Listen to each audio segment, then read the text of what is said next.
गरीब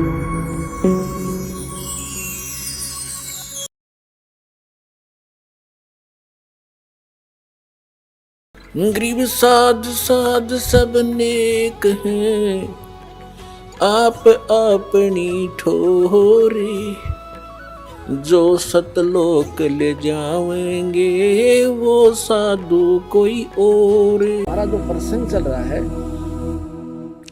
हमने पुरुष को सिद्ध करना, पुरुष माने परमात्मा। ये देखिएगा, श्रीमद् भगवत गीता रख दी, यजुर्वेद उठा लिया, और ये महर्षि दयानंद सरस्वती द्वारा ही अनुवादित है। ये यहाँ से प्रकाशित है, ये वही वाला है जो हम पढ़ रहे थे अभी थोड़ी देर पहले, ये वही वाला है। हम 4400 अध्याय पढ़ रहे हैं, 40वां अध्याय यजुर्वेद का। 15वें श्लोक में हमने पढ़ा है ओम करतो समर कलवे समर करतो समर। ये तो पढ़ लिया कि ओम नाम का जाप काम करते करते श्रवण करो, विशेष कसक के साथ श्रवण करो, मनुष्य जीवन का प्रथम कर्तव्य जानकर श्रवण करो। वायु अनिलम अमृतम अथ ईदम भस्मांतम शरीरम।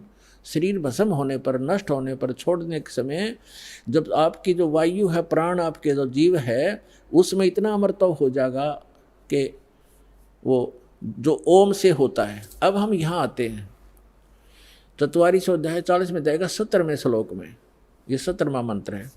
इसमें लिखा है हे मनुष्यों, जैसे ज्योत स्वरूप रक्षक मुझसे, गीता वेद ज्ञान दाता कहता है, मुझसे अविनाशी यथार्थ कारण के आच्छादित मुख के तुल्य उत्तम अंग का प्रकाश किया जाता है, या किया जाता है आना चाहिए। और वह प्राण व सूर्य लोक में पुरुष है। ये पुरुष शब्द है संस्कृत में, पुरुष माने पूर्ण परमात्मा। हमने पुरुष सिद्ध करना था यहाँ से, पुरुष माने पूर्ण परमात्मा। एक तो ये खुद कहता है कि मैं ज्ञान दे रहा हूँ, हे मनुष्य, क्योंकि ज्योत स्वरूपी रक्षक मुझसे, ये ज्योत स्वरूपित है काल, मुझसे जो अविनाशी यथार्थ कारण के आच्छादित मुख के तुल्य उत्तम अंग का प्रकाश किया जाता है, यानी ज्ञान दिया जा रहा है। जो वह वेद ज्ञान दाता कह रहा है कि जो वह प्राण व सूर्य मंडल में पूर्ण परमात्मा है, वह तो प्रोक्ष है, वह तो प्रोक्ष है। यहाँ है लिखना था अहम, यू कहता अहम, ये है असो सो असो अहम। ओम खम ब्रह्म, खम माने ब्रह्मलोक, दिव्य आकाश रूप, ब्रह्मलोक रूपी दिव्य आकाश में ब्रह्म रहता है, और ये मेरा ओम नाम है।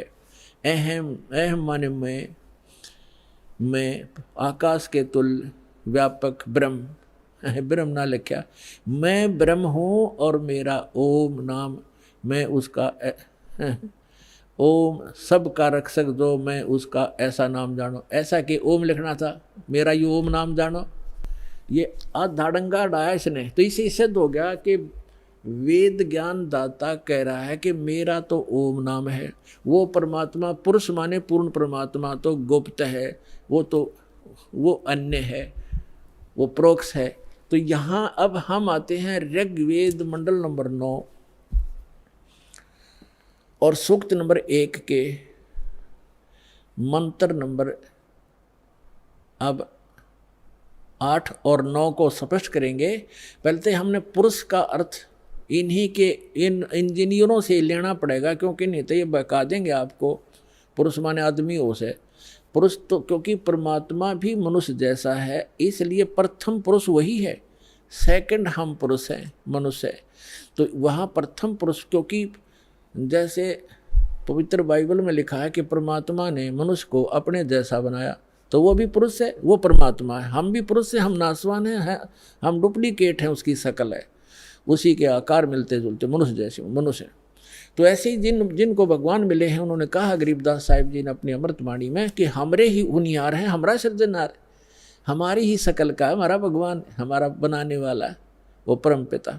तो यहाँ पुरुष जो है इस भगवान परमात्मा की तरफ संकेत है। इन्होंने भले ही गोल बोल करना चाहा, यहाँ पुरुष लिखना शुरू कर दिया, परमात्मा लिखना बंद कर दिया, हमें मूर्ख बनाने के लिए। ये जनता के नासक थे, इनको संस्कृत अवश्य आती थी, अध्यात्म ज्ञान था नहीं। ये काल के भेजे हुए दूत थे, तो ये महर्षि दयानंद हो, चाहे इसके चेले जितने भी जो इस अनुवाद कर रहे हैं इसका वेदों का, ये स्वयं भ्रमित हैं और समाज को यथार्थ ज्ञान नहीं दे सके। और चाहे आज तक के जितने ऋषि महर्षि हुए हैं उनको यथार्थ ज्ञान नहीं था। केवल परमात्मा ने जिन महापुरुषों को अपना परिचय दिया, अपना साक्षात्कार करवाया, सचखंड लेकर के वापस छोड़ा, उन महापुरुषों को छोड़कर और किसी के पास अध्यात्म ज्ञान नहीं था। अब वो ज्ञान इस दास को दिया उस परम पिता ने, इसका लाभ उठाओ। अब देखो, अब हम आगे ऋग्वेद मंडल नंबर 9 सूक्त 1 और मंत्र नंबर ये 6 तक तो ये परमात्मा लिखते आगे, और 7 में इन्होंने पुरुष लिखना कर दिया। उस पुरुष को, उस परमात्मा को लिखना था, तब मैंने उस परमात्मा उस पुरुष को लिख दिया। कोई बात है यार, यहाँ गड़बड़ कर दी। अब पुरुष माने परमात्मा, आपको पूर्ण परमात्मा, तो हम इसको पूर्ण परमात्मा बोलेंगे। उस पूर्ण परमात्मा को उग्र गतियाँ प्रेरणा करती हैं, यानी जब संसार में हाहाकार मच जाती है और अध्यात्म गुरु जो है अज्ञानी हो जाते हैं, उनका उद्देश्य केवल जनता को ठगना ही हो जाता है और हाहाकार मच जाती है, सब प्राणी दुखी हो जाते हैं, तो परमात्मा दुखी होता है क्योंकि हम उनके बच्चे हैं, वो हमारा पिता है, तो अपने का दुख अपनों को ही होता है। तो फिर वो परमात्मा उन उग्र गतियों से प्रेरित होकर 600 वर्ष पहले परमात्मा आए थे, ऐसा ज्ञान बता गए थे, एकदम शांति हो गई थी समाज में जो अभी तक चल रही थी। कोई लूटा खसोटी नहीं थी, प्यार से रहते थे, कोई किसी की आत्मा दुखाते समय डरता था भगवान से। अब आग लगी है, सब पूरे विश्व में माया माया दिखाई देती है, ना कोई लाज रही, ना कोई शर्म रहा, ना भगवान का डर रहा। तो अब पुनः स्थापना करने के लिए उस शांति की और भक्ति की परमात्मा ने पहले से ही वचन बोल रखा था कि जब कलयुग 5500 वर्ष बीत जाएगा तब मैं अपना दास भेजूंगा, उसको पूर्ण ज्ञान दूंगा। वैसे तो भगवान ने कहा था मैं स्वयं आऊँगा 12वें पंथ में, गरीबदास वाले पंथ में।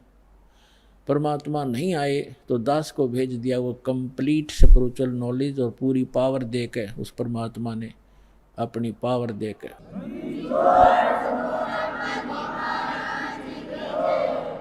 तो अब पुनः स्थापना होगी शांति की।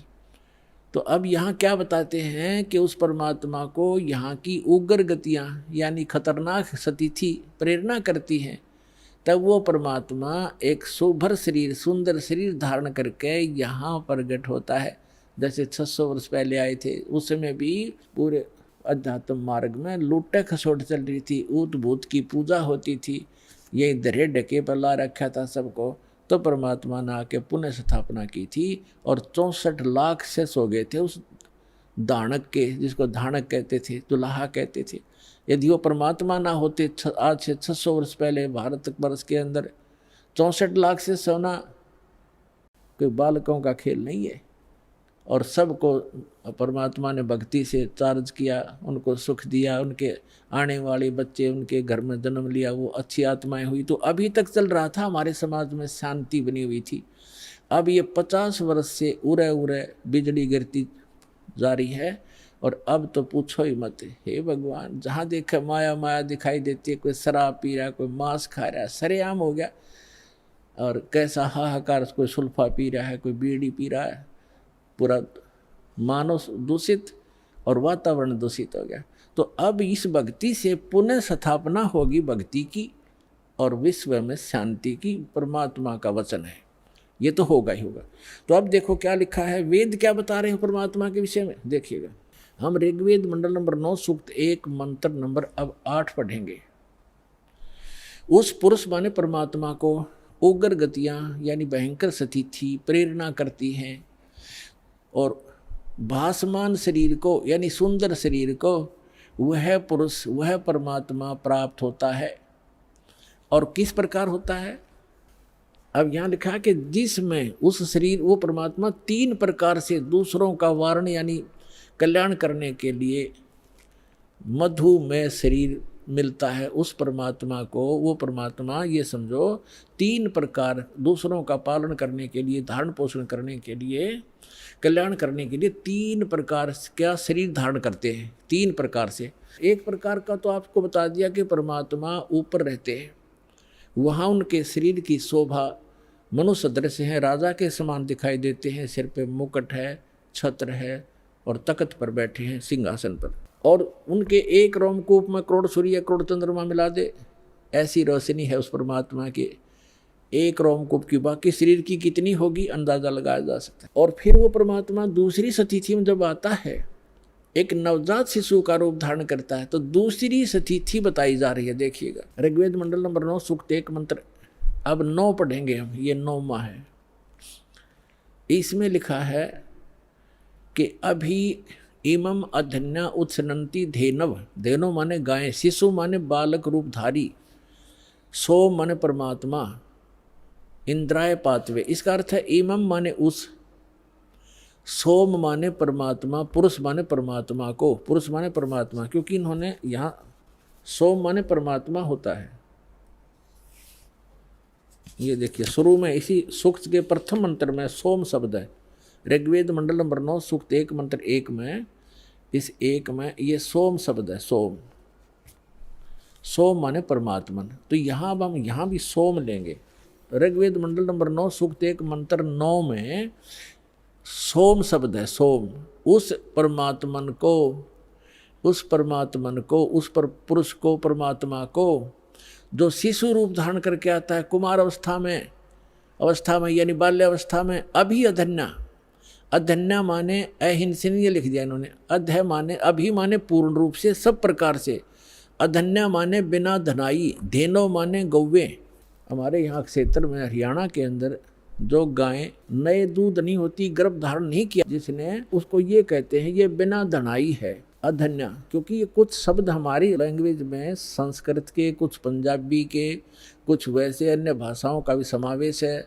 जैसे अब इंग्लिश वर्ड भी गढ़े हो गए शब्द हमारी भाषा में, ऐसे पहले से हमारे कुछ शब्द मिले हुए हैं भाषा में। तो हम अधन्या माने बिना धनाई, अभी अधन्या पूर्ण रूप से यानी कंवारी, धेनो माने गौवे, उस परमात्मा की जो शिशु रूप धारण करके जब आता है, उनके परवरिश की लीला कंवारी गायों के द्वारा होती है, ये वेद बताते हैं। और वो किस परमात्मा की हुई है? श्री कृष्ण की का इतिहास आपके पास जीवनी है, श्री रामचंद्र की जीवनी आपके पास है, जिनको आप भगवान माना करते थे, या ब्रह्मा विष्णु महेश की दिखा दो इतिहास, उन्होंने ऐसे कुंवारी गाय का दूध पिया हो। तो who is God? Kabir is God. और कौन कबीर? जो काशी में आए थे, धानक दुल्हा। अब देखो हम ये पढ़ रहे हैं ऋग्वेद मंडल नंबर 9 सूक्त 1 मंत्र 9 में, उस परमेश्वर को शिशु, जो शिशु रूप धारण करके आता है, अभी अधन्या, इसको हम पढ़ेंगे कंवारी, अभी अधन्या कंवारी, धेनो माने गौवे, गायें तृप्त करती हैं, उसका पालन करती हैं। पालन की लीला कंवारी गायों के द्वारा होती है। और ये किस परमात्मा की हुई? कबीर गॉड की। आपको कबीर सागर से प्रमाणित कर दिया।